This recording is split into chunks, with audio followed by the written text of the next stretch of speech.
Добрый вечер. Вы смотрите программу «Якутия вперед». Прямо сейчас глава республики Айсен Николаев подведет итоги уходящего февраля. Айсен Сергеевич, здравствуйте. Здравствуйте.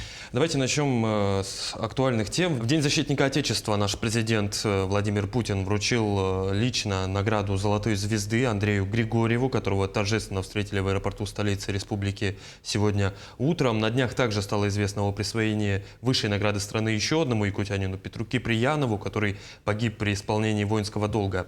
Какие, на ваш взгляд, качества помогают нашим военнослужащим самоотверженно воевать, становясь героями России и кавалерами высоких воинских орденов? Конечно, для меня, как и для всех якутян, волнительно и, знаете, очень важно то, что в феврале месяце Андрей Григорьев с позывным «Тута» получил в День защитника Отечества из рук Верховного Главнокомандующего, президента страны, Золотую звезду Героя. И как раз в эти дни также был подписан указ о присвоении звания Героя России нашему земляку Петру Киприянову, к огромному сожалению, посмертно. Когда мы чествовали Андрея Григорьева в зале Республики по возвращении из Москвы, рассказал, что мне звонил президент нашей страны Владимир Владимирович Путин до награждения еще, и сказал очень теплые слова и о подвиге Андрея, о наших бойцах, и сказал, что с такими мужественными бойцами, как Андрей Григорьев, наша Россия всегда будет побеждать.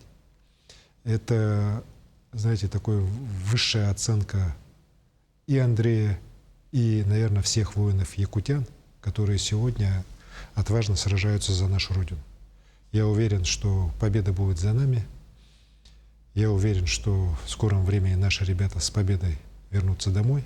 Ну а наша главная задача сегодня здесь, в тылу, конечно, делать все, чтобы помочь ребятам быстрее одержать эту победу. И вот именно вот это единство фронта, тыла, единство всего нашего многонационального народа, всей нашей страны, всей нашей Якутии позволяет нам, вот еще раз говорю, верить и утверждать, что победа обязательно будет за нами. Айсен Сергеевич, еще одно знаковое событие февраля – это старт кадровой программы «Якутия. Земля героев» для участников специальной военной операции. Как будет вестись работа, кто уже подал заявки и, самое главное, что получат ее выпускники? Я уже не раз говорил, что программа «Якутия. Земля героев» она стартует в рамках единой программы по всей стране, по всем регионам. Это поручение нашего президента. Конечно, каждый регион делает ее с учетом своей специфики, своих возможностей. Она у нас в Якутии стартовала. Мы ее сделали одной из первых в стране. Получили уже на этапе разработки очень высшую, такую хорошую оценку и в администрации президента России. 21 февраля она стартовала. Когда мне докладывали крайний раз, там уже свыше 200 наших ребят, участников спецоперации, уже подали заявки. Отбором первоначальным будет заниматься Российская академия государственной службы и народного хозяйства. Это по всей стране такое решение принято. Я считаю, что правильно, чтобы была единая методика по отбору кандидатов, которые будут отобраны для участия в этих региональных программах. Ну а затем, конечно же, уже здесь начнутся уже вот как раз свои региональные особенности. Мы в Якутии будем отбирать 25 человек, которые будут проходить уже очно-заочное обучение в течение года.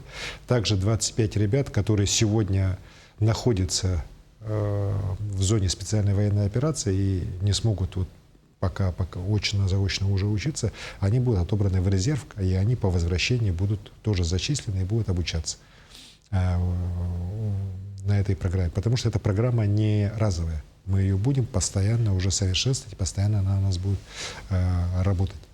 Ребята, которые будут отобраны, они будут проходить очно-заочное обучение по самым разным модулям: государственное управление, муниципального управления. Работать, стажировки будут проходить в том числе в государственных компаниях. Лекции и семинары им будут вести не только лучшие преподаватели, но и будут уже практики, в том числе и руководство республики, руководство территориальных органов федеральной власти,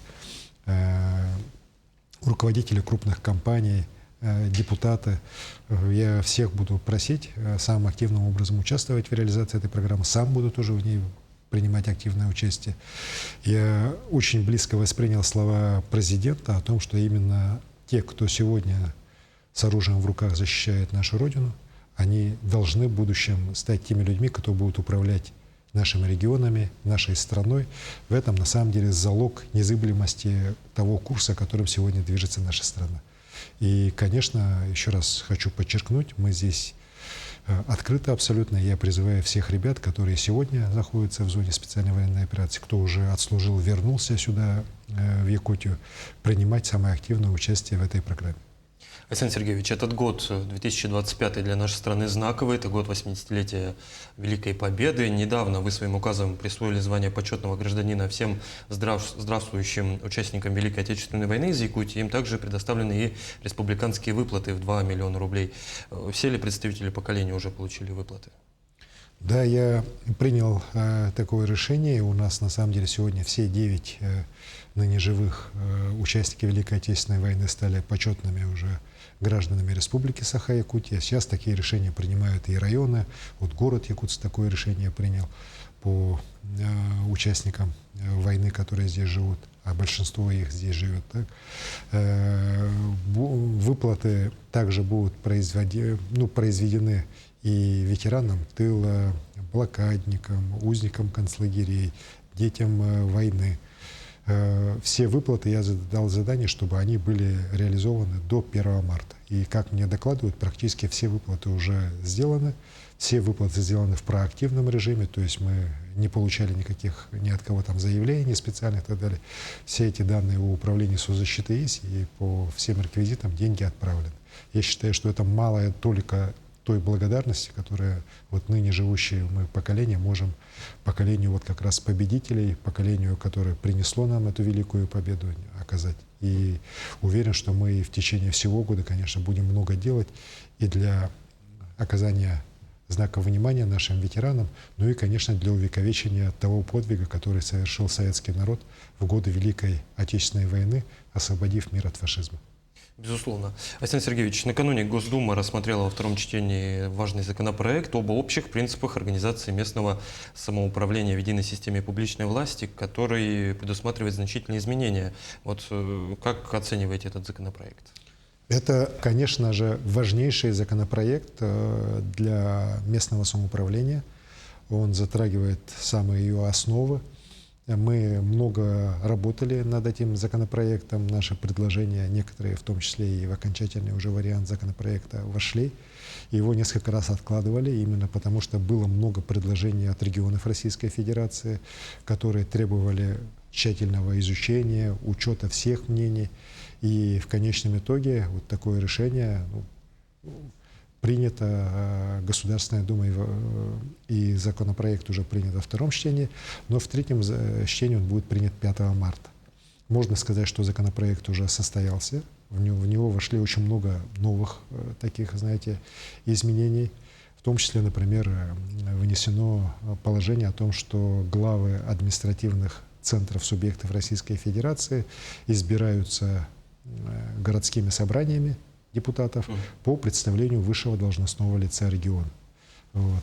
Именно поэтому, например, вот сейчас та инициатива, которая была от Якутской городской думы, по примерно схожему механизму, но там предполагалась все-таки конкурсная процедура. И такой законопроект уже был обсужден Гордумой и попал в Госсобрание. Он на сессии Госсобрания, если вы заметили, не рассматривался именно по той причине, что сегодня формулировка однозначная именно по административным центрам субъектов Российской Федерации уже закреплена в федеральном законодательстве. Конечно, много вызывает вопроса вообще устройства местного самоуправления. Если раньше были разные толкования, говорили о том, что будет одноуровневое или будет только двухуровневое местное самоуправление, то сегодня это право отдано региону. Я считаю, что правильно.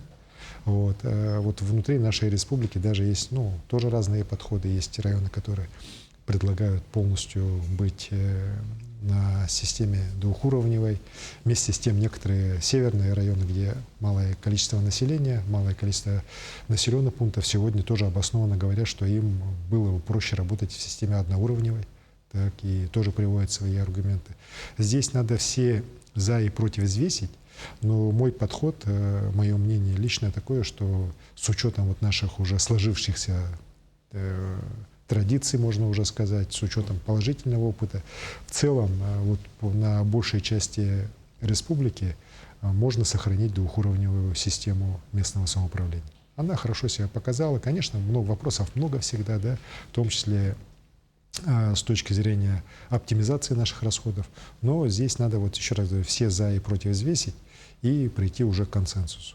Вот. Мы давайте дождемся окончательного уже принятия закона, ведь после принятия Государственной Думы закон должен быть рассмотрен и Советом Федерации, и потом уже подписан президентом. Вот. И, конечно же, рабочая группа по реализации этих положений федерального закона на территории нашей республики обязательно будет мною создана в ближайшее время, как только законопроект будет принят, для того, чтобы уже по достаточно такому, знаете, понятному графику мы уже работали, потому что понятно, что сейчас потребуются уже изменения не только в законы Республики Саха-Якутия, но и вплоть до Конституции Республики Саха-Якутия. Мы должны будем после принятия этого законопроекта в окончательном чтении принимать уже определенные решения. В продолжении темы на сессии депутаты Госсобрания Ултумен также накануне поддержали ваше предложение, которое вы озвучили в ходе послания Госсобранию прошлого года о том, что с 1 января уже будет расширен размер и выплаты категориям материнского капитала «Семья» республиканского. Теперь они предусмотрены при рождении не только 3-го, но и 4-го, 5-го и последующих детей. Какой порядок новых выплат, как их оформить? Я благодарен депутатам Государственного собрания за то, что они единогласно поддержали мою инициативу, и такой законопроект принят. В ближайшее время я его уже подпишу по поступлению из Государственного собрания ко мне, и закон начнет действовать, и он начнет действовать с 1 января 2025 года. То есть все дети, которые родились в этом году, 4-ми и последующими в своих семьях, на них уже будет действовать, распространяться республиканский капитал «Семья».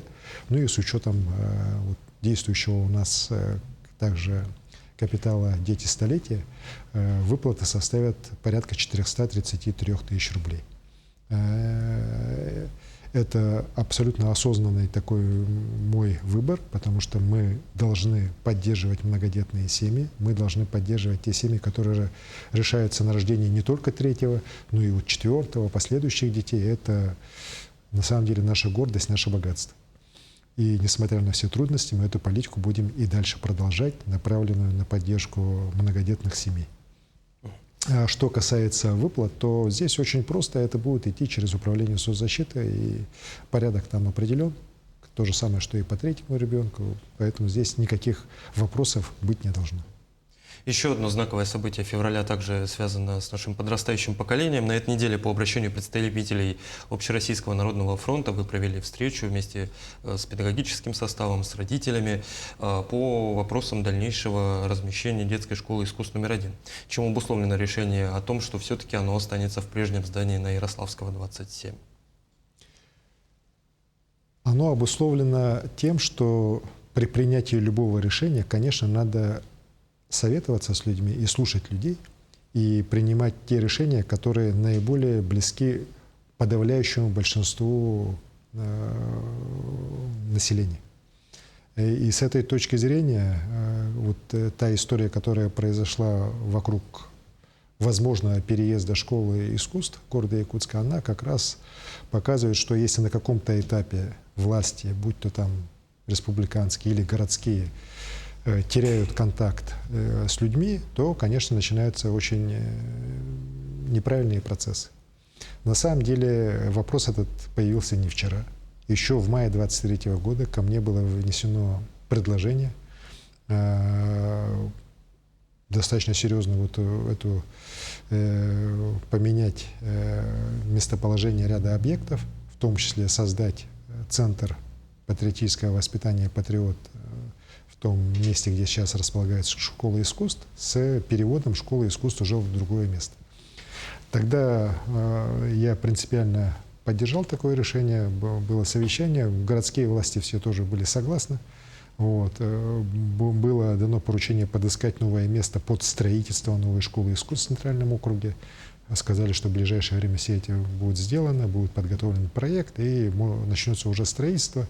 Ну и буквально в течение года-двух такой объект новой, современной школы искусств в Центральном округе мог появиться. Но, к сожалению, оказалось, что в течение всего этого времени проблема по земле даже не была решена, не говоря уже о проектно-сметной документации. И вот мы оказались в ситуации, когда единственное предложение, которое от города прозвучало, заключалось в том, что давайте мы закроем автовокзал, его снесем и на его месте построим школу искусств. Так? Ну, понятно, что автовокзал сегодня действует, каждый день им пользуются 2-2,5 тысячи человек, и эти люди тоже должны получать соответствующие услуги, так, и их сказать, что вот вы сейчас будете стоять на улице или вот как предлагают куда-то в северной части, где-то в южной части будут располагаться пункты, где будут автобусы ходить. Может быть, оно по сути своей правильно, но опять же оно не подготовлено совсем. Поэтому, конечно же, мне это решение совсем не устраивает. Более того, у родителей детей, которые посещают школу искусств, есть серьезные доводы по тому, чтобы оставить там, в этом здании. Я встретился и вот с Общероссийским народным фронтом, который обратился ко мне с этой просьбой встретиться и объяснить ситуацию с их стороны, как они ее видят. Ну и вместе с ними и родители были, представители. И вы знаете, как я понял, и по своим каналам ко мне тоже поступает информация, почти более 90% тех, кто посещает эту школу, хотят там остаться именно в этом месте. В первую очередь связано с транспортной доступностью. После обсуждения я выслушал все стороны, я принял решение, что мы все-таки поступим немножко по-другому, чем планировалось. Школа искусств останется и школа художественная останутся на Ярославского, в старом здании просвещения, да, как мы его называем. А в Бригантину, где на самом деле тоже новое здание появилось, современное, красивое, мы после соответствующего ремонта уже будем размещать молодежный центр «Патриот». Конечно, потребуется работа и с федеральными органами власти, потому что выделены соответствующие грантовые средства на создание этого центра. Проект надо будет переделывать. Так? Но, в принципе, я считаю, что вполне такие нормальные вопросы, которые мы сможем решить. Удобство родителей, детей, в первую очередь, для меня оно первостепенно. И для того, чтобы город мог уже проводить соответствующий ремонт в этом здании, мне глава города говорил о том, что он готов проводить ремонт, но так как это собственность республики, ему этого не позволяют финансовые ограничения, то я принял решение, чтобы это здание полностью было все передано уже в городскую собственность, для того, чтобы город на самом деле мог обеспечить там нормальные, хорошие условия для того, чтобы там были размещены как раз такие объекты детского дополнительного образования. Я считаю, что конфликт здесь уже весь исчерпан, решения все приняты, сейчас осталось их только исполнить. И городским властям, и тем министерствам, ведомствам, которым тоже поручено реализовать его. В заключение предлагаю поговорить про Арктику. В поселке Батагая начал свою работу еще один торгово-логистический центр. Как продвигается программа? Сколько еще предстоит построить? Вы знаете, это очень хорошая программа по строительству торгово-логистических центров. Я вижу, что в тех районах, где она уже реализована, у населения очень хорошие впечатления. Конечно, всегда есть вопросы, связанные с функционированием, но в общем весь такой, знаете, общий позитивный настрой в связи с появлением этих торгово-логистических центров, он очевиден. В Батагае, в Верхоянском улусе, мы открыли самый крупный на сегодня торгово-логистический центр общей площадью свыше 1000 квадратных метров. Замечательное, хорошее здание двухэтажное. Будут там и дополнительные еще пространства для малого бизнеса района. Построен он с учетом как раз уже опыта ранее построенных 8 торгово-логистических центров с очень такими хорошими овощехранилищами, с холодильниками. И сейчас будут еще дополнительно потом обустраиваться те цеха, которые будут позволять производить шоковую заморозку для той продукции, которую будут на месте уже принимать у населения, у производителей улуса для последующей поставки уже в том числе сюда, в город Якутск. Я считаю, что это очень правильно, это одна из главных задач торгово-логистических центров. Не только заниматься поставками туда социально значимых товаров по приемлемым ценам, а цены на самом деле там сегодня приемлемые, они не сильно отличаются от цен, которые в городе Якутске. Так, я специально ходил, там сравнивал цены. Вот. Но они должны также служить такими центрами, которые будут принимать на месте продукцию, те же дикоросу, ту же рыбу, для того, чтобы и у местного населения появился дополнительный источник дохода. Уверен, что в этом направлении работа будет организована. Вот сейчас у нас уже 9 торгово-логистических центров. В скором времени откроется он в Хану Момского улуса, 10-й. До конца года должны быть также построены и введены еще 3 логистических торговых центра в районах республики. И тогда у нас к концу года во всех 13 арктических районах такие торгово-логистические центры будут построены и введены.